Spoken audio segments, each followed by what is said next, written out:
Hey everyone, welcome back to the channel. So, you've decided you want an axolotl, or maybe you already have one. And now you're wondering, what on earth do I need for the perfect tank setup? Well, you're in the right place. Today, I'm breaking down everything you need, from tanks and filters to secret little extras that'll keep your axolotl happy, healthy, and living its best aquatic life. And don't skip ahead, because number 5 might just save your axolotl's life. Let's go! Welcome to Spot On Pet Life, and don't forget to like and subscribe for more videos just like this one.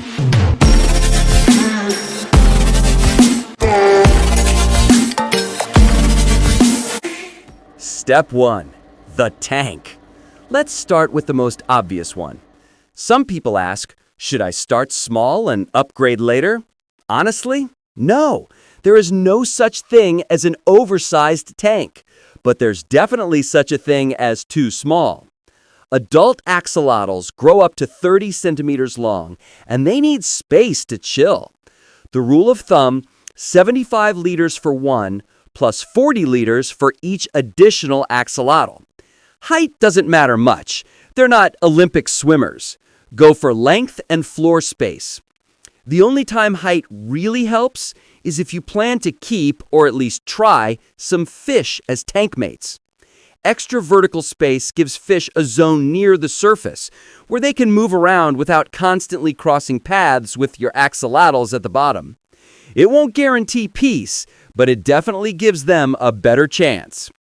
Now, in my case, I went with a 200-liter tank.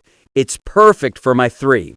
Pharaoh, our majestic black axolotl, Mario, our bright golden boy, and Cecilia, our little white lady. They've lived in that tank since the beginning, and it gives them plenty of space to live peacefully side by side. Step 2. Filters. Next up, keeping your water clean. This is where things get serious, because axolotls breathe through their skin, which makes them extra sensitive to poor water quality. But here's the catch. You need clean water without a strong current. Heavy flow stresses them out. You've got 3 main options. Sponge filters, budget-friendly, reliable, but bulky and high maintenance. Waterfall filters, these hang on the back of your tank and are super convenient because you can do most of the maintenance from outside the water. You also get customizable filter media and adjustable flow, which makes them really flexible. Canister filters, powerful, silent, and hidden in your cabinet. Pricier, but worth it for bigger setups. Now, here's the thing a lot of beginners don't realize. Even with the best filter in the world, you still need to do regular water changes. Filters help keep things stable, but they don't remove everything. That said, a good filter will definitely make your life a whole lot easier. Less gunk, less smell, less work. Personally, I use a canister filter. It keeps the water spotless, doesn't create too much current, and best of all, you don't even see it. And if you want to dive deeper into why clean water matters so much, make sure you also check out my complete care guide video. Step 3. Keeping it cool. Axolotls love cold water, between 16 and 20 degrees Celsius. That's about 60 to 68 Fahrenheit. Too warm, and they get stressed, sick, and live shorter lives. Now, depending on your setup, you've got a few options. A simple fan blowing over the surface, which works in mild climates. Floating water bottles, which works only in larger tanks. Or the best solution, an aquarium chiller. Here's why frozen bottles aren't safe in small tanks. When you drop one in, the cold doesn't spread evenly.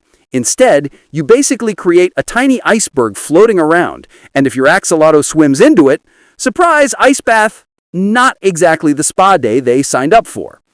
Where I live, summers get pretty hot. Fans helped, but honestly, I still struggled to keep things cool enough. Once I invested in a chiller, it was a game changer. Pharaoh, Mario, and Cecilia have been much more comfortable ever since. I'll be making a full video about keeping tanks cool during summer, so keep an eye out for that one. Step 4. Lighting. Here's the thing. Axolotls hate bright light. They don't even have eyelids, so for them, it's like staring into headlights all day. Stressful, right? But we also want to see them because, let's be honest, they're too cute to keep hidden all the time. The trick is finding a balance. Here's what I recommend. Dim, adjustable lights, something you can tone down depending on the time of day. Lots of hiding spots, caves, plants, or ornaments so they can retreat when they want shade. And a timer. This helps mimic a natural day-night rhythm and saves you from forgetting. In my setup, the light only comes on during breakfast and in the evening when we're relaxing on the couch, just enough for us to enjoy the view without stressing them out.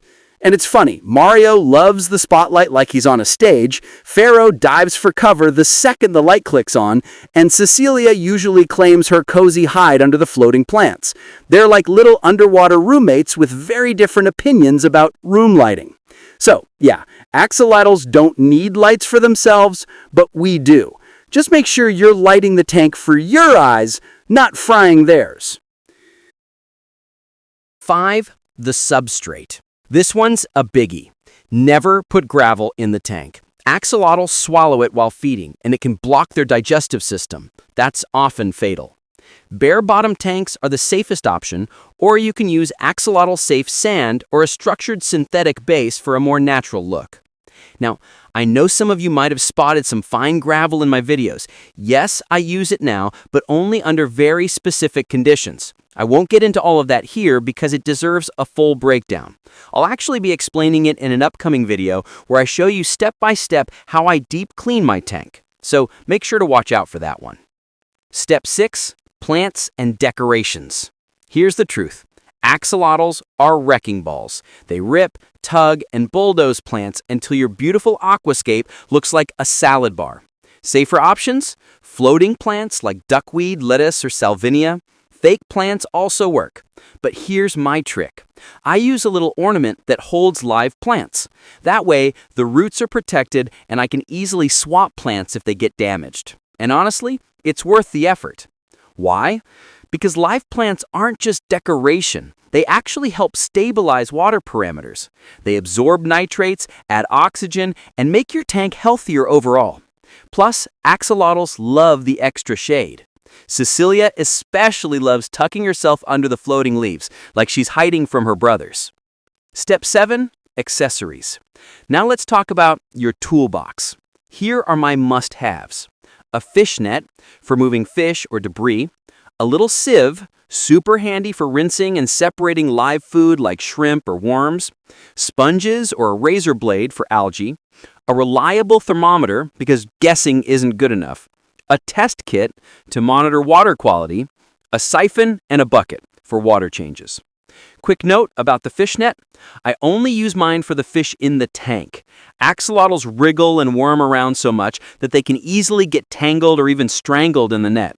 I've had much better experiences simply moving them carefully with my hands when needed. It's safer and less stressful for them. Now, about thermometers, normally I'd say you absolutely need one. In my case, though, I don't have a separate thermometer because my chiller already has one built in. So if you're using a chiller, you might not need an extra. But if not, definitely get one. And always, Indian almond leaves. They release tannins with antifungal and antibacterial properties. I also keep regular black tea bags ready for emergencies. Great for short antifungal baths if needed. That's my always have kid. It saved me more than once. Step 8. Food. Feeding axolotls is simple and honestly one of the best parts of owning them. Juveniles eat daily. Adults just twice a week. Leftover food, remove it right away or it'll mess up your water. And variety is key. Bloodworms, night crawlers, shrimp, they love the hunt. Pharaoh goes crazy for earthworms. Mario's a bloodworm addict. And Cecilia, well, she's not picky. Quick tip, if you're feeding larger worms like Canadian night crawlers, cut them into smaller pieces before tossing them into the tank. Whole, they're often too big for axolotls to swallow comfortably, and you don't want them choking or spitting food back out. Smaller bites make feeding easier and cleaner. Feeding them isn't just about nutrition, it's enrichment.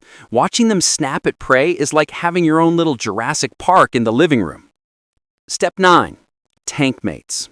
Let's talk about tankmates, because this is where things can get tricky. Here's the truth. Axolotls won't need Tankmates. They're perfectly happy on their own.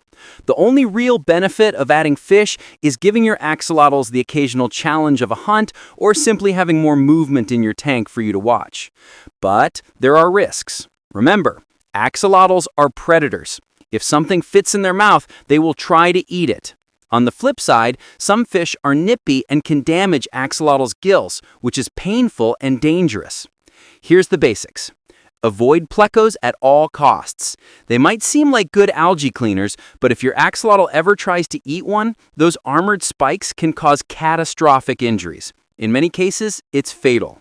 Small, slow fish, instant snack. Don't waste your time. Best bets are fast, cold water species like zebradanias. They're quick enough to avoid trouble and generally leave your axolotl alone. Now, full honesty, my setup is a bit unusual. I actually do have plecos in my tank, but only because they were raised with my axolotls from the very beginning when they were all the same size. They've grown up together and are used to each other's presence, so there's no aggression. But that's the exception, not the rule. For most people, keeping axolotls alone or with just a few carefully chosen fast-moving fish is the safest bet. And that's it. Everything you need for the perfect axolotl tank setup. Now I want to know, what's your setup like? Bare bottom or sandy? Fake plants or floating jungle? Drop it in the comments. I love seeing how creative you all get. If this video helped, hit that like button, subscribe for more axolotl care tips, and check out my other videos for in-depth guides. Until next time, keep it cool, keep it clean, and keep those little water dragons happy. See ya!